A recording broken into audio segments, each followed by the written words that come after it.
जय हिंद क्लास। आज का हमारा चैप्टर का नाम है मुद्रा संस्कृति और आधुनिक दुनिया। मतलब इस चैप्टर में हम समझेंगे कि जो पुराना समय था, 19वीं सेंचुरी का समय था, या भारत में जब राष्ट्रवाद चल रहा था, नेशनलिज्म चल रहा था, तो उस समय पे हमारी जो मीडिया है, प्रिंट मीडिया है या इलेक्ट्रॉनिक मीडिया है, इन सभी ने क्या क्या समस्याओं को फेस किया या किस प्रकार से इस मीडिया ने अपना बड़ा रोल प्ले किया, इस बात को इस चैप्टर में हम आज पढ़ेंगे। और आपकी परीक्षा के लिए कौन से प्रश्न इंपॉर्टेंट हैं, उन सभी के बारे में आज हम यहाँ पे चर्चा करेंगे। सबसे पहले हम बात करते हैं पंचांग के विषय में। मोस्ट इंपॉर्टेंट क्वेश्चन है, आप सभी उसको याद रखना। पंचांग क्या कहलाता है? तो जैसा कि हमें सभी को पता है कि हमारे घरों में एक कैलेंडर लगा हुआ होता है। तो अगर हम पुराने समय की बात करें तो हमारा आज का वर्तमान का कैलेंडर ही पुराने समय का पंचांग कहलाता है, जिसमें विशिष्ट तिथियों का, सूर्य ग्रहण, चंद्र ग्रहण, या फिर सूर्य का उत्तरायण दक्षिणायन कब होना है, दिन रात की तिथियां या समय, जो कुछ भी सारी जानकारी रहती है पंचांग में हमें मिल जाती है। और पुराने समय के कैलेंडर को हम पंचांग कहते हैं। दूसरा क्वेश्चन है गुटका या चैप बुक क्या है? तो चैप बुक से आशय या चैप बुक एक ऐसा डॉक्यूमेंट कहलाता है, या आप ऐसे समझें ये एक ऐसी छोटी डायरी है जो व्यापारी लोग रहते हैं वो अपने डेली के हिसाब किताब रखने के लिए या अपनी मेमोरी को स्ट्रॉन्ग रखने के लिए अपने पास में रखते हैं। जैसे कि आप मान लें कि एक कोई व्यापारी है जिसका काम मतलब व्यापार करना है, तो वो चूंकि उसे मालूम है कि वो डेली कितने लोगों से उधार ले रहे हैं या कितने उस लोगों से एडवांस पैसा दे रहे हैं, तो ये सारी चीजों को वो बहुत लंबे समय तक अपने दिमाग में कैप्चर करके नहीं रख सकता है। तो वो एक छोटी सी पुस्तक में इन सभी बातों को लिख लेता था, जिससे कि वो लंबे समय तक उसको अपने पास में रख सके। तीसरी बात आती है निरंकुशवाद। निरंकुशवाद हम अंकुश से मतलब समझते हैं कि जिसको हम कंट्रोल कर सकें या जिसमें हमारा कंट्रोल हो, तो इसको हम बोलते हैं अंकुश। परंतु निरंकुश मतलब हो जाता है कि जिस पर किसी का भी कोई कंट्रोल ना हो। निरंकुशवाद से आशय ऐसी गवर्नमेंट से लगाया जाता है, ऐसी सरकार से लगाया जाता है जिस पर किसी भी प्रकार का, किसी भी पार्टी का, किसी भी व्यक्ति का कोई दबाव नहीं होता है, उस पर किसी भी प्रकार का कोई अंकुश नहीं होता है। वो सत्ता को अपने हिसाब से चला सकती है और जो कुछ भी निर्णय लेने हैं वो अपने अनुसार कर सकती है। निरंकुशवाद कहलाता है। इसके बाद में आता है उल्मा या फतवा क्या कहलाता है? तो उल्मा मतलब जैसे अगर आप मेरी बात करें तो मैं एसएसटी का टीचर हूं, तो मुझे किस चीज का ज्ञान है? एसएसटी का ज्ञान है। ऐसा ही मुस्लिम विधि या जो मुस्लिम या शरीयत विधि जिसको हम बोलते हैं, जो शरिया है, इसका जो जानकार होता है तो उर्दू में उसको उल्मा बोला जाता है। या फिर आप ऐसे समझें कि मुसलमानों का जो कानून है उसको अच्छे से जानने या परखने वाला व्यक्ति ही उल्मा कहलाता है। दूसरी बात आती है फतवा। तो फतवा का मतलब क्या होता है? फतवा का मतलब होता है विद्रोह करना या बॉयकॉट करना, बहिष्कार करना किसी का भी। अगर हम हमारी भाषा में समझे तो फतवा चूंकि उर्दू भाषाई शब्द है, इसलिए इसका मतलब होता है विद्रोह करना या विरोध करना किसी भी चीज का।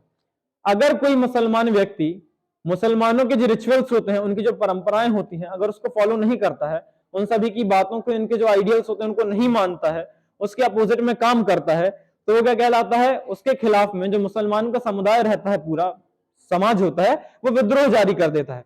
तो उसको हम क्या बोलते हैं? फतवा जारी होना या फतवा करना। तीसरा आता है त्रिपिटिका या कोरियाना क्या है? त्रिपिटिका या कोरियाना वुड ब्लॉक्स, ये लकड़ियों के एक, जैसे आज हम देखते हैं वर्तमान में हमारे पास क्या है? पेपर है, लकड़ी के पेपर है। ये पेपर हमारे किससे बनते हैं? लकड़ियों से बनते हैं। पर पुराने समय में पेज जैसी कोई सुविधा नहीं होती थी। जो पुराने लोग थे वो लकड़ी के चौकोर मतलब पीस काटते थे और उनमें अपने ग्रंथों को उतारते थे। इसको हम त्रिपिटिका या वुड ब्लॉक्स बोलते हैं। वेलम क्या है? वेलम आप इसका नाम से तो मतलब नहीं समझ सकते हैं, पर वेलम का मतलब होता है जानवरों के, इंसानों के चमड़े के ऊपर अगर मैं इसके चमड़े को छील कर इसके पेज बना दूं तो इसको हम क्या बोलेंगे? वेलम बोलेंगे। मतलब कि जानवरों या इंसानों की जो स्किन होती है, पुराने समय में इसको उतार लिया जाता था और इसके बाद में इस पे कुछ भी लिखा जाता था। इसको हम वेलम बोलते हैं। एक्चुअल में वेलम का यूज केवल इतना होता था, जिनके पास ज्यादा पैसा होता था उनकी एक मेंटेलिटी हमेशा बनी रहती थी कि अगर हमारे पास पैसा अधिक है, अगर हम सामान्य लोगों से अधिक धनवान हैं, तो हम अच्छी चीजों का प्रयोग करें। क्योंकि वेलम ऐसा पदार्थ होता था जिसपे जो भी अगर कोई भी चीज लिखते हैं तो वो लंबे समय तक चलती थी। इसलिए लोग वेलम का प्रयोग, जो धनवान लोग रहते थे वो वेलम का प्रयोग करते थे और जो सामान्य लोग रहते थे वो पेज का प्रयोग करते थे। इसके बाद में हम बात करते हैं प्लाटेन की। अगर आपने देखा हो जो हमारे पास सील, जो दफ्तरों में ऑफिसों में जो सील रहती है, जो स्कूल में या गवर्नमेंट ऑफिस में जो सील प्रयोग की जाती है, पुराने समय में प्लाटेन भी वही काम करता था। या तो आप यूं समझे कि पुराने समय का प्रिंटर ही प्लाटेन कहलाता है। कंपोजिटर वगैली, तो कंपोजिटर वगैली एक ऐसा व्यक्ति कहलाता था जो कि इस मशीन को चलाता था। प्रिंटर ऑपरेटर, अगर आप सामान्य भाषा में समझे तो प्रिंटर ऑपरेटर जो कि हमारे प्लाटेन को चलाता था या प्रिंटिंग करने वाली मशीन को चलाता था, उसको कंपोजिटर बोला जाता था। इसके बाद में एक लास्ट क्वेश्चन सबसे इंपॉर्टेंट है जो आपसे पेपर में बार बार पूछा जाता है कि गुटेनबर्ग कौन थे।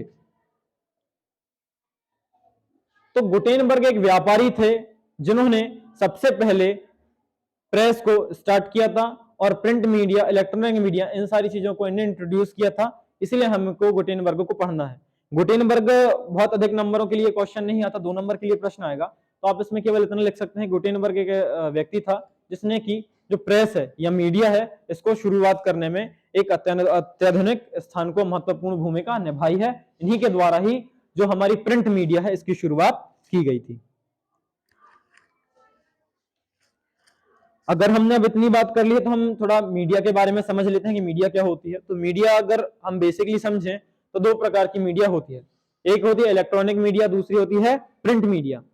जो आप अखबार पढ़ते हैं या मैगजीन्स आती हैं या पुस्तकें छपती हैं किसी भी व्यक्ति के बारे में या किसी भी घटना के बारे में मैगजीन छपती हैं या न्यूज़पेपर आता है, तो ये वाली जो मीडिया होती है जिसपे अक्षरों का काम होता है, पेपर का काम होता है, ये प्रिंट मीडिया कहलाती है। दूसरी होती है इलेक्ट्रॉनिक मीडिया। आपने देखा होगा कि आपके मोबाइल पे दैनिक भास्कर, अखबार, न्यूज 18, ये सारे चैनल आपके मोबाइल पे मिल जाते हैं। आपको मोबाइल पे सूचना मिल जाती है। आप टीवी पे देखते हैं तो न्यूज चैनल्स होते हैं, आप रेडियो पे सुन सकते हैं, आप इंटरनेट के माध्यम से सारी सूचनाएं निकाल सकते हैं। तो जो इलेक्ट्रिक या इंटरनेट के माध्यम से जो सूचनाएं आपको प्राप्त होती हैं वो सभी सूचनाएं इलेक्ट्रॉनिक मीडिया के अंतर्गत आती हैं। आज का चैप्टर हम यहाँ पे समाप्त करते हैं। इसके बाद हम देखेंगे अगले चैप्टर में। जय हिंद।